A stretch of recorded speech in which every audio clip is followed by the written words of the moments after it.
respected and honorable Vice President of India, and who has also been a great source of encouragement to this foundation. Many occasions you have admirer, sir. Thank you, sir. We admire you, so it's a mutual admiration.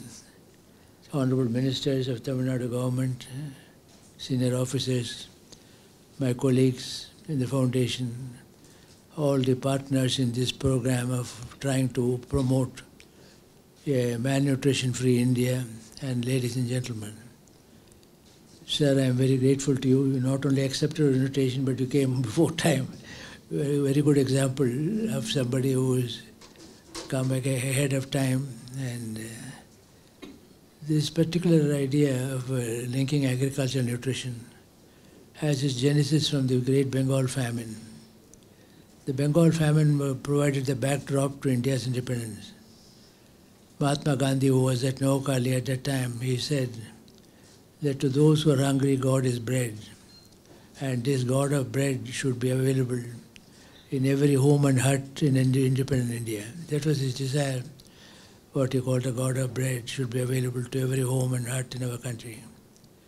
From that time onwards, our governments have tried their best to overcome hunger and malnutrition in our country. More hunger, I would say, which is calorie deprivation. For example, this state has been a leader.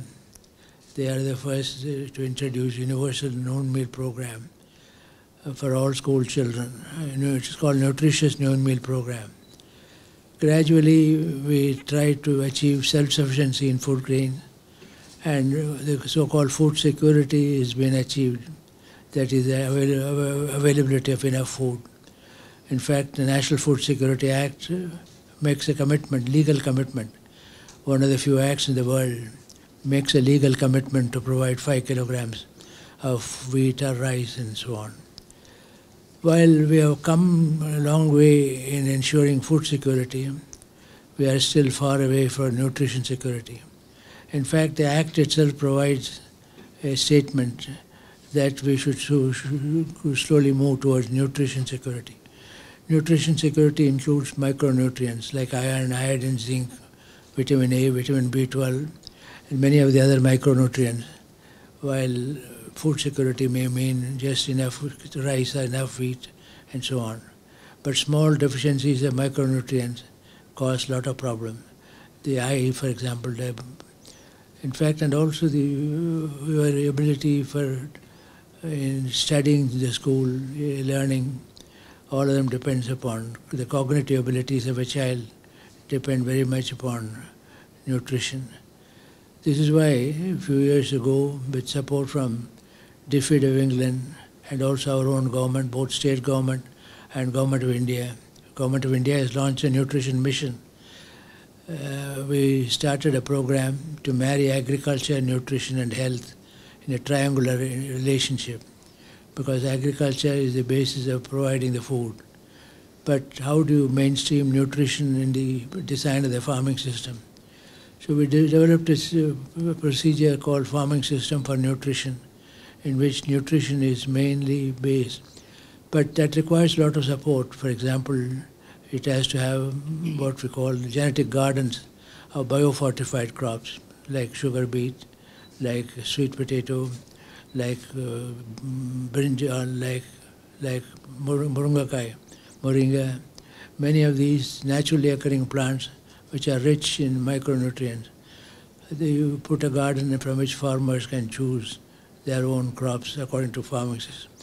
So the farming system, since more than 40%, 50% of our population derive their livelihood from agriculture, agriculture is a very important method of introducing nutritional criteria, malnutrition-free India. And that's why we started this program called Leveraging Agriculture for Nutrition. LANSA, it's called Leveraging Agriculture for Nutrition. But program is progress. There is universal interest now in introducing nutritional criteria in the design of the farming system.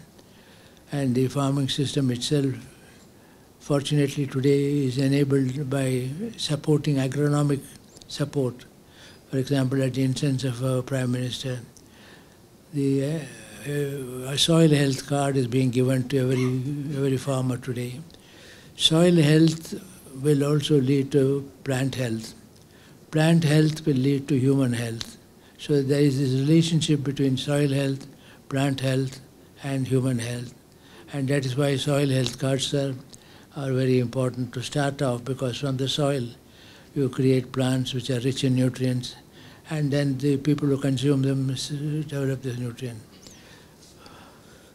Well, this particular meeting is designed to review what we have done under the farming systems for nutrition and how to spread it also. One is there's a lot of data available, but how do you get the farmers do it?